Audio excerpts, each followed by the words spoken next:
teman-teman Safari Indonesia, kembali di sini kami ucapkan selamat siang semuanya. Apa kabarnya siang hari ini? Baik, luar biasa, itu yang selalu kami harapkan. Dan selamat datang di presentasi penerbangan burung-burung pemangsa. Ladies and gentlemen, boys and girls, welcome to Pedofly Presentation Taman Safari Indonesia. And pleasure to meet you. Marhaban, ahlan wa sahlan para pengunjung. Di mana pada kesempatan siang hari ini kami akan memperlihatkan kepada Anda bagaimana sisi kebiasaan atau metro dan burung-burung mangsa dan burung elang, burung hantu dan juga burung-burung hantu yang nantinya akan kami tepat di hadapan Anda. Bagaimana ketika mereka sedang mengintai, meluncur, menangkap, bahkan hingga menikmati hasil perburuannya. Dan di sini bersama saya Serbo ditemani kedua rekan saya Om Kenyakan dan juga ada Mas Irfan Badim yang duduk menaduk semangat tepuk tangannya dulu. Okay, ladies and gentlemen, as we all know, the wild world may have big problems. Some people feel the burden are illegally trained up. Unfortunately, many other detective human activities are common, including deforestation, which reduces the bird habitat. If we don't stop this thing, we will still have lost magnificent animals forever. Dan tanpa Anda sadari, beberapa pasang mata dari burung-burung pemangsa sudah mulai mengintai Anda dari arah belakang Anda. Samping kiri, samping kanan, bahkan jauh di dalam hutan yang ada di atas sana yang akan muncul apabila melihat sesuatu yang menarik perhatiannya. And look up there, it's flying down from the jungle very quickly. Wow, dek.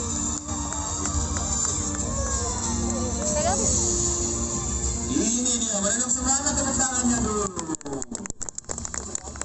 Dia burung pemangsa dari jenis elang laut kulit putih, merupakan sosok raptor terbesar yang ada di Indonesia. Dari Indonesia, khususnya di kawasan Sungai Besar, sering kita jumpai di daerah Kalimantan dan juga Sumatera. Namun untuk Jawa dan Bali sudah jarang kita temukan. Dan di mana raptor yang satu ini dia dijuluki sebagai mesin terbang hidup. Tak heran dengan bentangan sayap mencapai 1,5 meter, bisa Anda perhatikan. Ia dapat terbang dengan kecepatan 115 km per jam. Bahkan untuk raptor yang satu ini, ia mampu mengangkat beban yang berukuran 1,5 dari bobot tubuhnya sendiri dan langsung membawanya ke udara. Dan jangan lupa, inilah dia sosok raptor terbesar yang ada di Indonesia, White-bellied seagull. Menanam semangat tepuk tangannya lagi.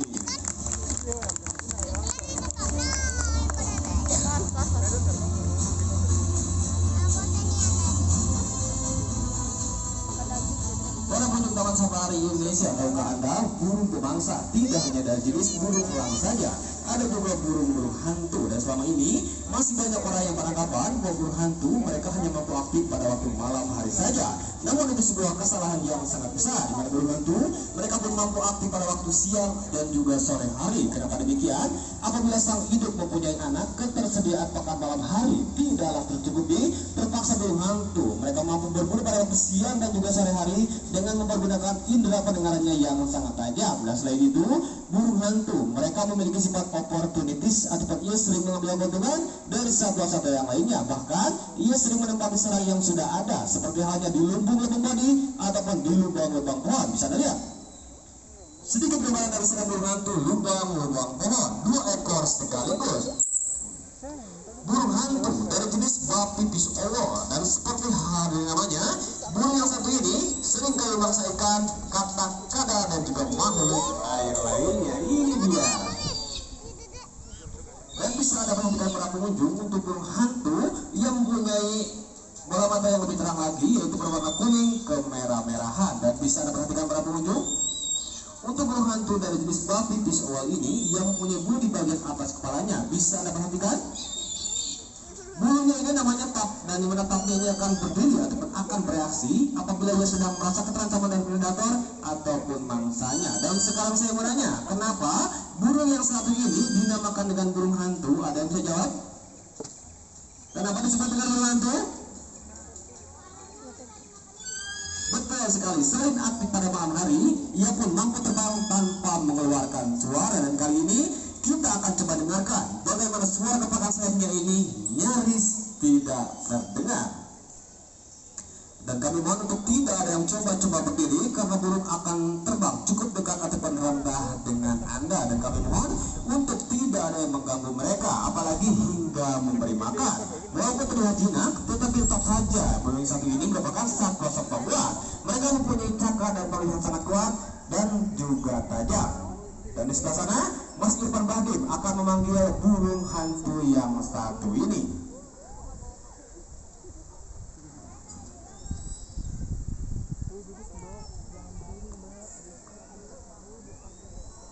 Dan kali ini kita akan coba dengarkan bagaimana suara kepakan sayapnya ini terdengar ataukah tidak sama sekali.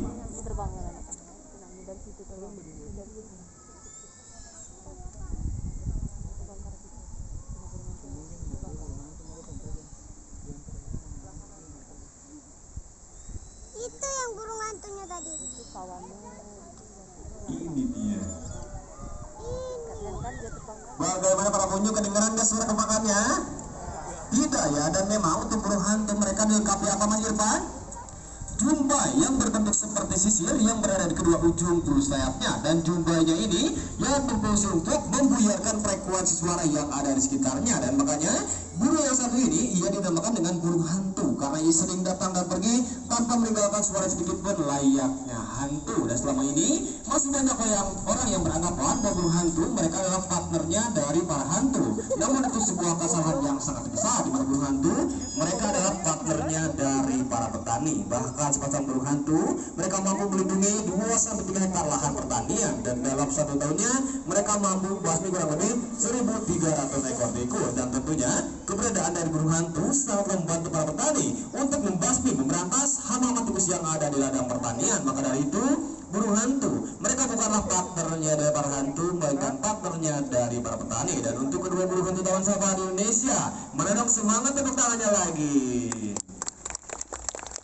Dan mereka para Taman Safari Indonesia, tentunya di mana di era new normal ini kami selalu mengingatkan kepada Anda tentang standar protokol kesehatan yang telah dianjurkan oleh pemerintah dengan cara menjaga jarak aman minimal 1 meter dengan pengunjung yang lainnya, rajin mencuci tangan dengan menggunakan sabun di air yang mengalir, dan tentunya untuk selalu menggunakan masker Anda secara baik dan juga benar demi keamanan dan juga kesehatan kita bersama. Dan saya menanya, 2.500 orang yang nonton di sini masih semangat semuanya?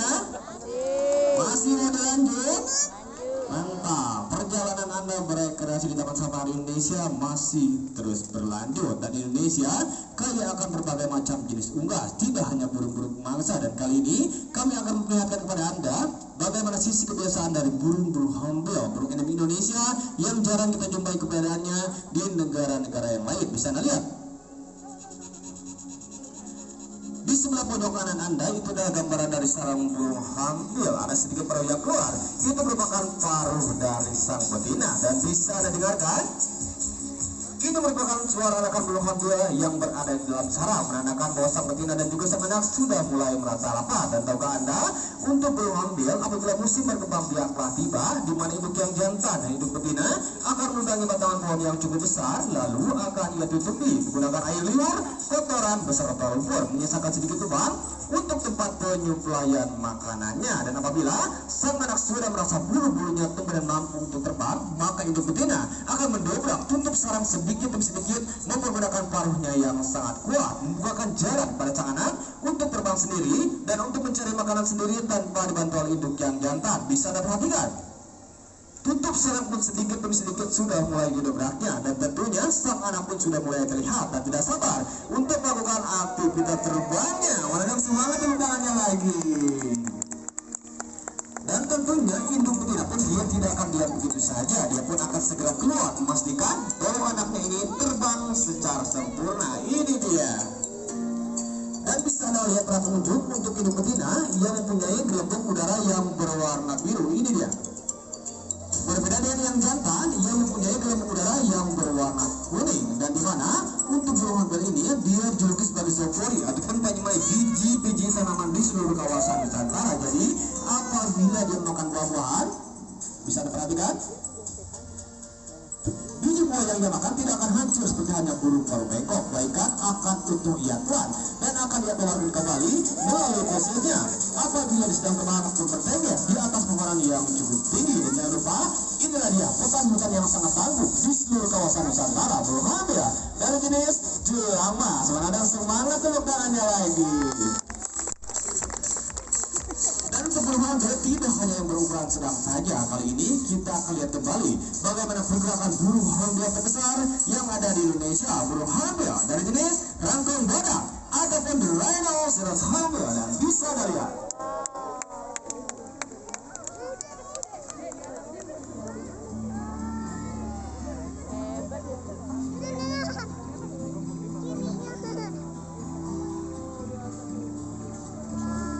rhinoceros hantu sudah melakukan aktivitas terbangnya. Burung yang sangat diagungkan dan digemari oleh masyarakat suku Dayak, di mana kita buktikan wanita suku Dayak yang baru beranjak dewasa, mereka akan ditato bagian tubuh, lengan dan kakinya dengan bentuk paruh rangkong badak, dan ini melambangkan suatu kesaktian dan juga kesuciannya. Namun sayangnya untuk burung rangkong badak ini sudah jarang kita temukan di alam bebas karena para pemburu satwa memburu burung rangkong badak ini cuma diambil di bagian paruhnya saja, sehingga burung rangkong badak ini sudah jarang kita temukan di alam bebas. Dan bisa diperhatikan selintas paruhnya ini sangatlah mengerikan, namun keindahan justru terlihat di bagian paruhnya tersebut. Dan ini merupakan burung rangkong badak yang betina. Ini dia. Karena yang mempunyai bola mata yang berwarna merah, berbeda dengan yang jantan. Ia mempunyai bola mata yang berwarna merah, berbeda dengan maksudnya yang betina dia mempunyai bola mata yang berwarna putih, dan untuk yang jantan ia mempunyai bola mata yang berwarna merah. Dan untuk jantan dewasa beratnya bisa mencapai 4 sampai 5 kg. Dan tahukah Anda, makanan pokok dari burung-burung hantu ini adalah buah dari pohon ara. Di Indonesia terdapat kurang lebih 600 jenis buah pohon ara, dan di mana 200 diantaranya adalah makanan pokok dari burung-burung hantu. Dan seperti inilah sisi kebiasaan dari burung-burung hantu, berbeda dengan burung mangsa. Di mana untuk burung mangsa, ketika ia sedang mengintai satu mangsa, ia akan mengunci mangsanya terlebih dahulu dari arah yang cukup jauh. Dan apabila mangsa ini sudah terkunci, ia pun akan meluncur dengan sangat cepat dan akan kembali. Dan untuk update juga minikai.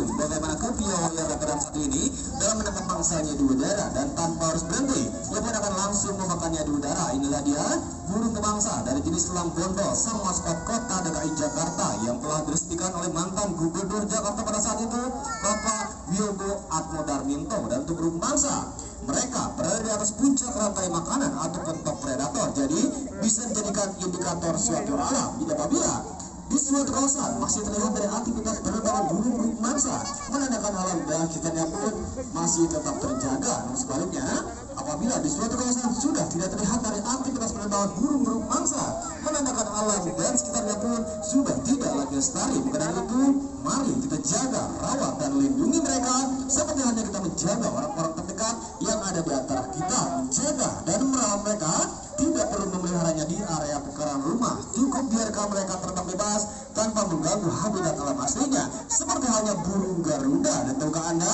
selama ini masih banyak orang yang beranggapan burung Garuda itu adalah burung betas belaka. Namun burung Garuda itu ada burung yang nyata, namanya itu burung elang Jawa. Dan setelah 30 tahun kami menunggu, akhirnya telah berhasil melintas 8 ekor burung Garuda di Taman Safari Indonesia. Ini dia.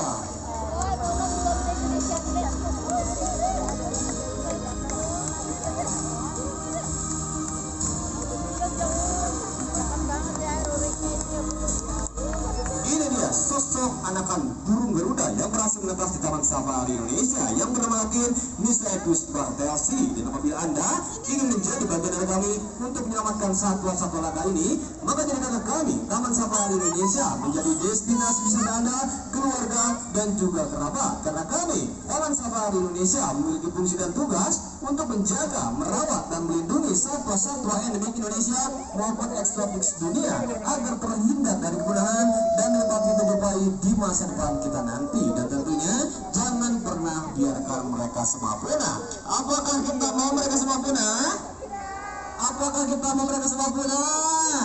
Tentu tidak, karena sekali mereka punah tidak akan pernah tercipta kembali. Untuk itu, mari kita tumbuhkan rasa kepedulian kita terhadap satwa dan juga alam. Karena kalau bukan kita yang berawat sekali lagi, kalau tidak dari sekarang, kapan lagi kita peduli? Semua satwa pun pasti akan lestari. Save our planet and save our wildlife. Cukup singkat perjumpaan kita pada kesempatan siang hari ini. Sampai jumpa di lain